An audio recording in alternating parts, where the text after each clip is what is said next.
It's kind of rare when I come out here and do like a full video on Peter Schiff.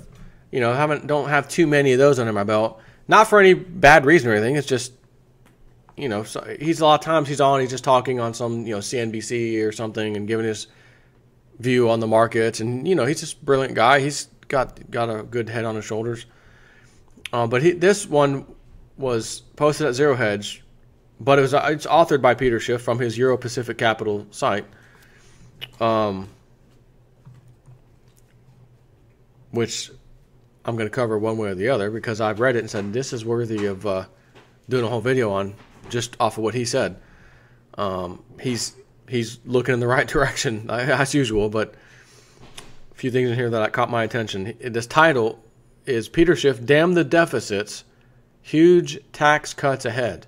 So we're all waiting for tax cuts. This will be great for everybody. It really will be good for everybody, businesses alike, even people, right? Most of us too. Not everybody. Some people it won't really affect at all, but others it will definitely affect in a good way. Businesses definitely as well. But he's saying deficit issue is going to be a problem. So you can do all the tax cuts you want, but we're going to have a problem over here that's going to be epic. And that's when I said it's time for a video. Donald Trump has made good on one of his most audacious campaign promises by submitting what he describes as the biggest tax cut in the U.S. history. Not in the U.S. history, in U.S. history.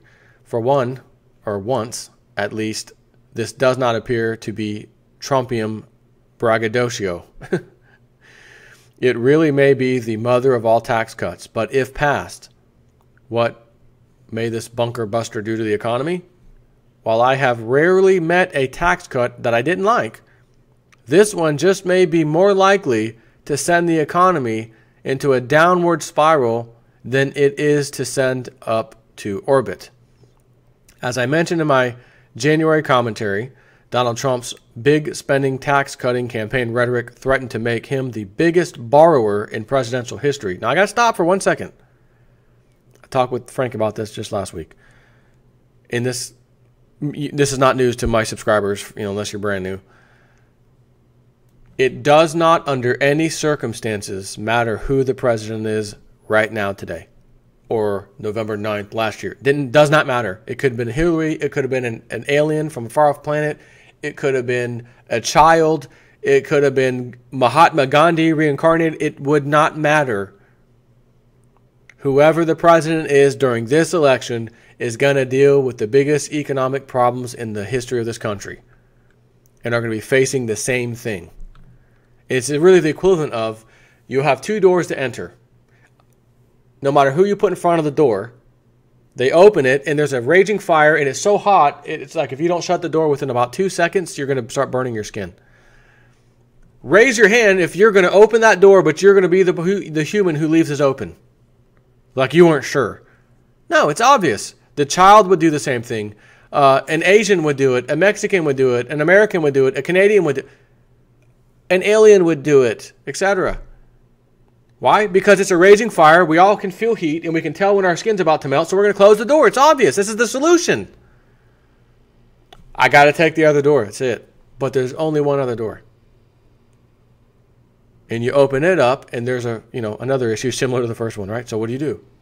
Point being, it doesn't matter who the president. I have to say that because I've been saying that before election was even on the radar, like years ago. It will not matter who the next president is. They're essentially going to be residing over the bankruptcy of America. So tax cuts, yep, great. Have fun. But there's an underlying problem here, and it's that door with a raging fire behind it. Okay? So it says, as I mentioned in my January commentary, again, this is Peter Schiff talking about this, Donald Trump's big spending, tax-cutting campaign rhetoric threatened to make him the biggest borrower in presidential history. He comes to office at a particularly vulnerable time for budget dynamics. After contracting by nearly two-thirds from 2010 to 2015, from the mind-bending $1.3 trillion to the merely enormous $438 billion, the federal deficit started expanding again in 2016, moving up to $587 billion, according to the Government Publishing Office and Management Budget, OMB. Current projections have it going up nearly every year over the next 2 decades. The Congressional Budget Office expects it to permanently surpass $1 trillion annually by 2021 or 2022. But these ominous forecasts were made well before anyone thought Trump had a snowball's chance of ever becoming president. Now that he is in the office, those projections will be the floor. The ceiling is anyone's guess. The forecasts assume that the taxing and spending laws in place during the Obama administration won't change. The steep increase in projected deficits toward the end of this decade and into the next is largely driven by the retirement of the baby boom generation, which will lead to simultaneous increases in entitlement spending and decreases in tax revenue. Again, retirees coming out, less people to come in younger to replace them in their jobs, etc., and paying for and keeping the economy alive while simultaneously paying for them to retire. When you have too much retiring and not enough working, so to speak, it's simple. Again, it's a simple math. This is a mathematical certainty. And that's what he's saying. This brick wall has been hiding in plain sight for decades, but the can kickers in Washington have serially failed to do anything to avert the inevitable collision. Those forecasts also optimistically assume that the economy never again enters a recession. Inflation never again rears its ugly head, and that our creditors never get concerned enough about our growing debt to demand a premium for the risk of financing it. But now that Trump occupies the Oval Office, this date with Destiny may come much sooner. And she, as in Destiny, will definitely be ordering the lobster. Before I go negative, let me give credit to Trump for picking the right taxes to cut. He kills the estate tax, an ugly beast that should have been euthanized years ago. Some may see this simply as a gift to the very rich, but legal wizards have long since devised strategies that offer almost complete protection from the death tax anyways. None of these structures offer any real benefit to the businesses these millionaires typically own or to the economy in general. Killing the tax will cost the government almost nothing, but it will remove tremendous impediments that have prevented family-run companies from growing over generations. He also kills the alternative minimum tax, a complex parallel system of taxation that few understand, but somehow manages to ensnare more and more taxpayers every year. Most importantly, he brings down the corporate tax rate from the globally non-competitive rate of 35% to the much more manageable 15%. Taxing corporations has always been a bad way to raise revenue. Corporations, after all, don't pay taxes, which are simply treated as a cost of doing business. The real costs are borne by customers, who must pay higher prices, and employees, who must suffer with lower wages. But high domestic corporate taxes have hamstrung U.S. corporations and greatly contributed to the decline of American manufacturing. A more competitive corporate sector will shower benefits on all manner of consumers and employees. On the individual tax side, his decisions are much more problematic. Although Trump makes the sensible decision of compressing the 7 individual tax brackets into just 3, 10%, 25%, 35%, and doubles the standard personal deductions, thereby saving many people from the hassles of itemization, the headline-grabbing component of the proposals has to do with the lowering of the pass-through tax rate to the same 15% level that applies to corporations. This means that wealthy business owners, highly paid freelancers, and partners at law firms, medical groups, and management consultancies will qualify for the 15% rate.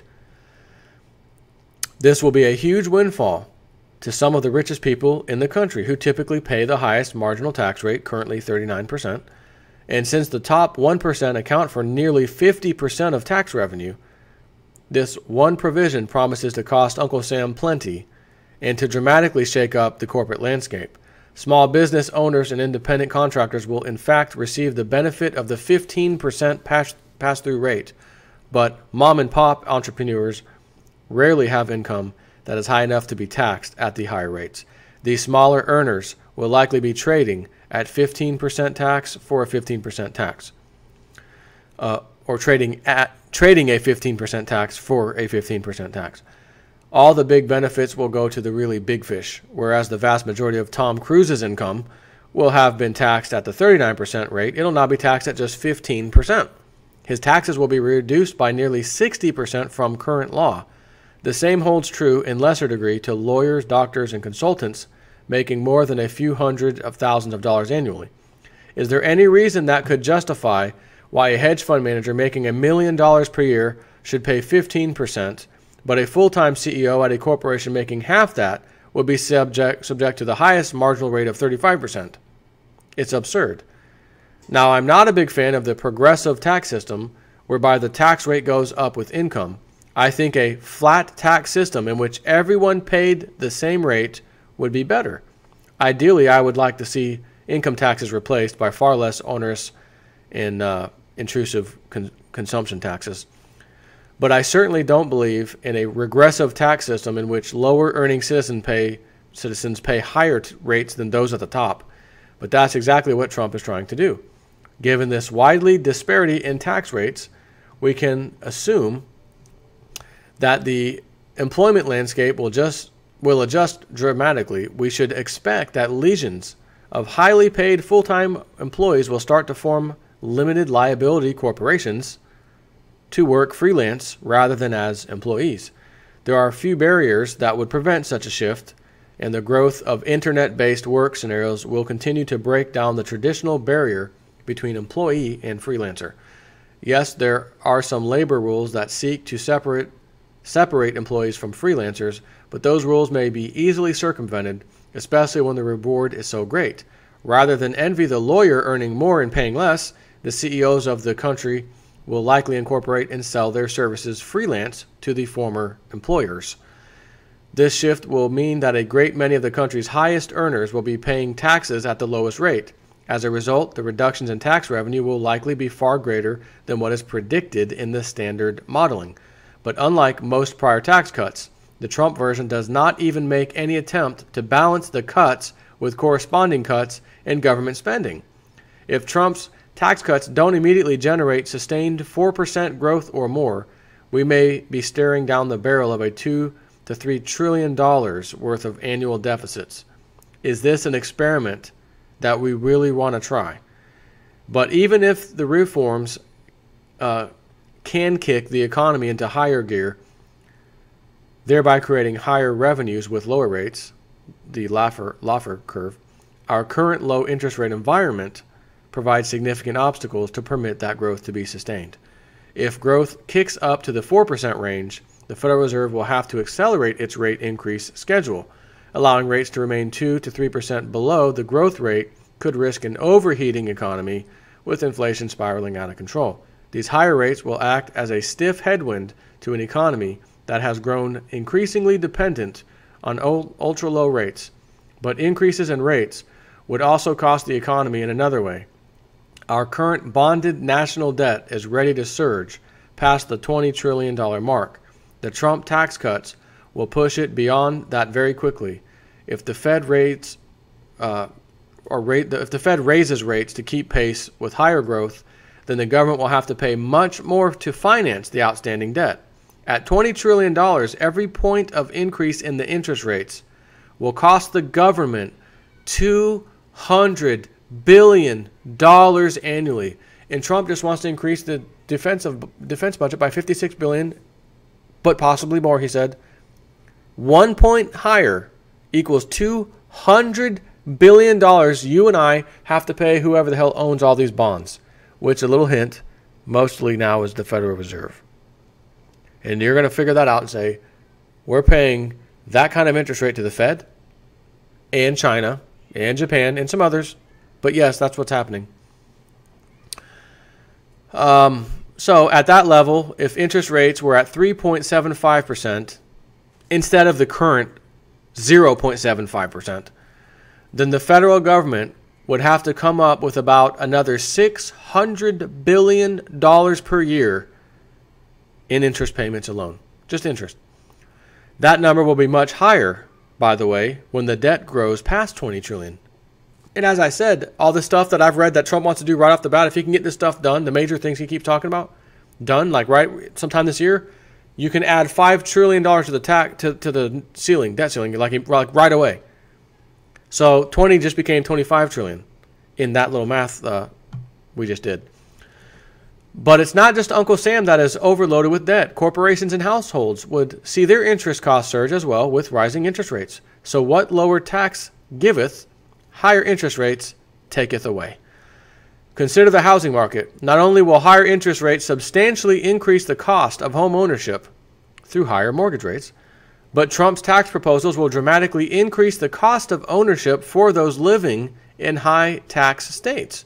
Under the proposal, homeowners will no longer be able to deduct property taxes, and a doubling of the standard deduction means a much larger percentage of homeowners will not be able to deduct mortgage interest from their federal income tax. Plus, with the top tax rate reduced from 39.6% to 15%, the mortgage interest deduction will be far less valuable to those higher earners who can still take advantage of it. Higher mortgage rates and lower tax subsidies will increase the cost and decrease the appeal of home ownership. This could lead to a crash in real estate prices, especially in the high end of the market. Now hold on. Webbot said the high-end real estate market is going to get crushed first. That's what the data is showing. There's been about 3 specific examples that I've given that I found quickly that said, oh, it's already happening. The bubble's already popping in high-end big time. But those were 3 or 4 different areas. Notable. This is going to be across the board. That's what Webbot said. It's going to be across the board. High-end real estate, period, is going to get nailed first. Then it will come down to residential. It'll trickle down there. It'll happen. So consider this the beginning of the end for the real estate market. Falling prices could wipe out what little home equity many Americans have left and lead to another wave of foreclosures. The losses in Fannie Mae and Freddie Mac could be significant, with the costs falling directly on the federal government, further driving up annual deficits. The reality is that years of massive deficits, runaway government spending, artificially low interest rates, and 3 rounds of quantitative easing have left the economy so sick that any tax cut large enough to revive it may actually kill it instead. The only silver lining to this cloud may be that the coming fiscal train wreck leaves lawmakers no choice but to slash government spending. If the real Republican agenda is to starve the beast, its success is assured. But I don't think that's the real agenda, folks. So it's not going to happen. Smoke your hopium, silver lining all you want. Mathematics, history, human beings, how we respond, how corruptible we are, as in the ones in Congress especially, how much they hate Donald Trump, both many Republicans and a lot, if not all, Democrats. Massive uphill battle. He's gotten none of the major things done that he said he would like to tackle in the first 100 days. And he's trying. You can't say he's not trying, because he's absolutely trying. You try to, hey, you guys need to stay late. Let's get this Obamacare repeal. And then they said, you know what, it's too late. Pull the bill, everybody go home. It's not going to happen. Now we got part 2 that just happened last week. Second attempt and failure. Failure again, second time. So where does this leave us? Honestly, many different possibilities in different directions. All I know is I got my precious metals for that rainy day, and I hope you do too. You should have a food storage, reverse osmosis water system, protect your house, because if things blow up fast and things start diving and welfare were to get cut or something happens and you got people that they're going to come into the nicer neighborhoods. They'll come everywhere they can to get the haves and have-nots. The have-nots will be at your door quick. So you need to be able to deal with that should that happen. Doesn't matter if you live in the country, out in the middle of the sticks, or a city boy or city folk like myself. Which city boy and city folk, same thing, in case you're wondering. But I have all my stuff. And my mindset, whenever I thought of getting like prepper things, no, I don't have a bug out bag. Listen to me carefully. I do not, and do not even want one, have a bug out bag. Okay? Why? Where in the hell am I going to go with a bug out bag that'll last me 3 days? On average, bug out bag, 3 days. Where am I going to go? city boy. I'm going to go where everyone else who might have had a thought would probably go. Oh, we should go over there. Oh, everybody just showed up. Let's go to the state park. Oh, everybody's there. State park. Oh. Where are you going to go? Where are you going to go? That's why my mindset said, because of that situation, I don't want to go. I want to stay here, defend and protect what I've got. Therefore, when I prep, my mindset is city boy prepping, not country boy prepping. So just think about those things. Take care.